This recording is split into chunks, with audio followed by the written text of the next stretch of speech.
Yes, nafuna complaints olina agamba nti kakati edikezo teyasoma gundi teyakola atebakwano bange. Ati kyekyo obutonde kyozaalibwa nakyo aba ati ngali muggwe okusoma oyongerezaako bukibwongereza. Ebigambo bize biyitingana ku social media.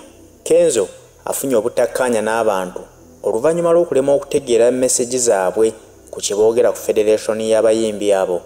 Abantu bazze beebuuza lwaki Kenzo yekka yayogera abalala bali luddawa. Alina omumyuka we Shiba Kalungi nga tayanukula lwaki Kenzo ekintu kino yakiwomyemu omutwe. Bangi nga beebuuza nti Federation erimu abantu abaasoma abayivu abategeera music ng'ovudde ku ky'okusoma. Abandi badde waakiri bavaayo okutangaaza obutangaaza Federation eyimiridde ku ki ne lwaki basirise. Ne bagamba Kenzo yavuddeyo ku just kwambalira Robert Kyagulanyi Ssentamu olw'okuba yakyogerako ng'abawabula ku bye balina okutambulirako ebigendo bayamba bafune mu Federation yaabwe.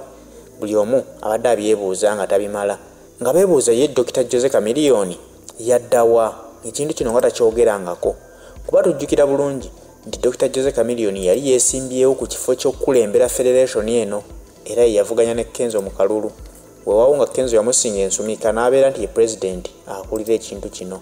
Kyaddaaki Chameleone avuddeyo n'akyogerako olunaku olwaleero.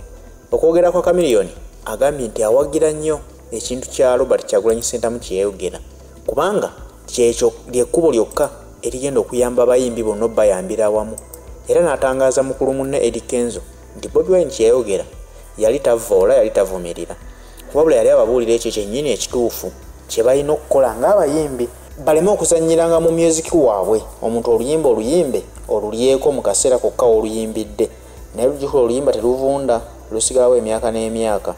Gwe yaluyimba olulyamu season naye abataluyimba basigala baluganyulwamu omuli bano ab'ebibanda abasala music omuli abantu ab'enjawulo aba TV abakuba ennyimba ezo n'abalala.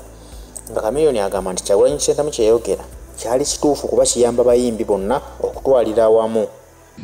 Mukulu munnange Bobi Wine ng'ayisaawo ensonga y'okugamba nti baleke kubayinga abantu ntegera yaabwe wala bafreeing music industry esobole nayo okuba nti yeekolerera era nga yeefunamu ssente okusinga okugenda abayimbi ne balobinga okufuna funds or this and that and that. Ensonga yalimu eggumba. That's right.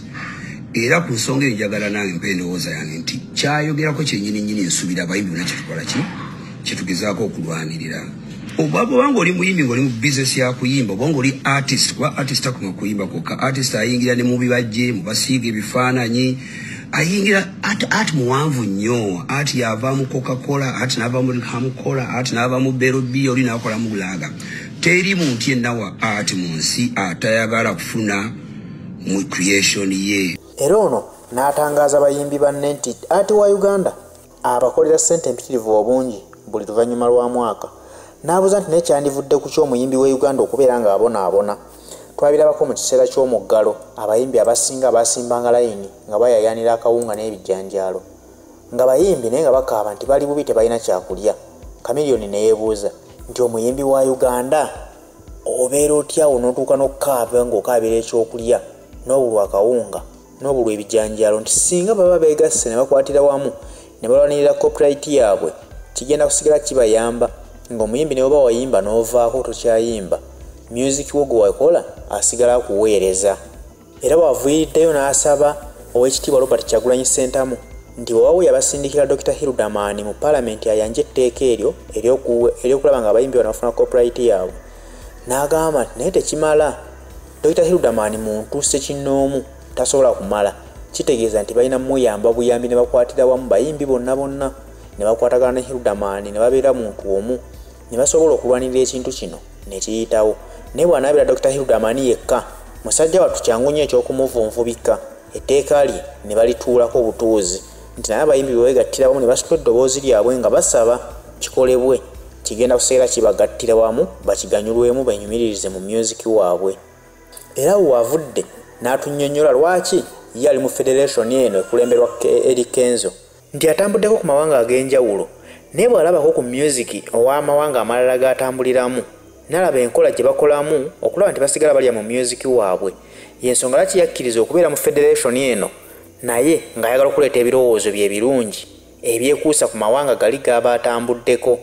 Bw'anaabireetamu mu federation eno ne babiteeka mu nkola kigenda kuyamba ne Uganda okututumuka mu music nabo bafaaneko abamawanga ag'enjawulo ago gazaatalaaga. Wano wasinzidde n'agamba nti abavoola Kenzo olw'okubeera nti yakulembera federation eno ng'ate teyasoma, avuddeyo n'agamba nti ekyo kikyaba kikola mu kyambu kubanga obutasoma bwa Kenzo si ensonga, ati teyeetaaga abantu nti kuba bawasoma nnyo kasitoba n'omutwe oguyiiya. N'agamba nti Kenzo okubeera nga kulembera ekibiina kino asobola okitwala obulungi mu maaso wadde teyasoma kubanga ati teyeetaaga bitabo, ebitabo tugattako bigatte naye ng'ensonga enkulu ebeera ya bwongo ng'osobola okukozesa omutwe guno oyiiya. Katulire ku bigambo bya Dr. Jose Chameleone.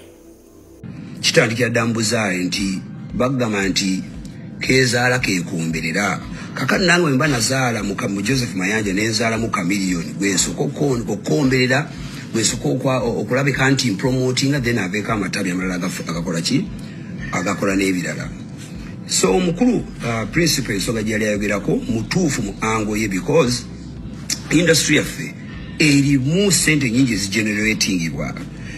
Okitegeera art ali priceless but at we Uganda chiwanti bafutanze mupekako attention bagenda mubaliriyanga avamu about $9 billion omwaka.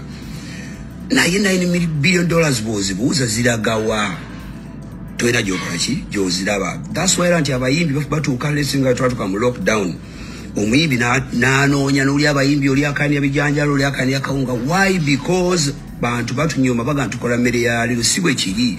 Ne wano wendi wenyini ndi USA mu makaga ga USA no problem. Ne miziku wange Uganda yali badenga ina sene za generating ngoba nyimbye oba nga siyimbye ekibayita copyright. Copyright egazi yenfunayo mufuna bulungi. Yes ba signing Dr. Hildaman ekyo kirungi nnyo sina mu yadde kikiwakanya. Wabula kyenje okwongera ku ekyo tumaze ebbanga mu Uganda nga bintu byonna tujja tubikwasa omuntu omuno bikwasa tubikwasiza gundi tubikwasiza Chameleone tubikwasiza bla bla bla. Songa ate nga n'Oluganda luga nti agali awamu bigaluma ennyama. So si kibi Dr. Hildaman bagenda tuyambako kuteekere bali bage mu parliament naye naffe tukigenda tugamba mbu olwokuba tulina omugoba w'eryato litanze okubbira mu ffe tutulolo kuba yeyamanya amazzi n'ennyanja. No, buli buyimbi waali kimukakatako standing up for their right.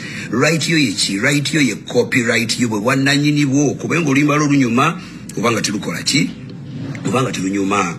Kaakati bwe nzira ku gundi ya federation nze nja kuwulira straight up ndi mu federation Uganda National Musicians Federation. Ensonga zange lwaki ndi mu federation ziri 2-3 nyingi so nazimalayo. Esookerwako nti bane entambudde amawanga ndabye music bwatambula mu mawanga amalala. You know, ndabye art bwatambuzibwa mu mawanga amalala.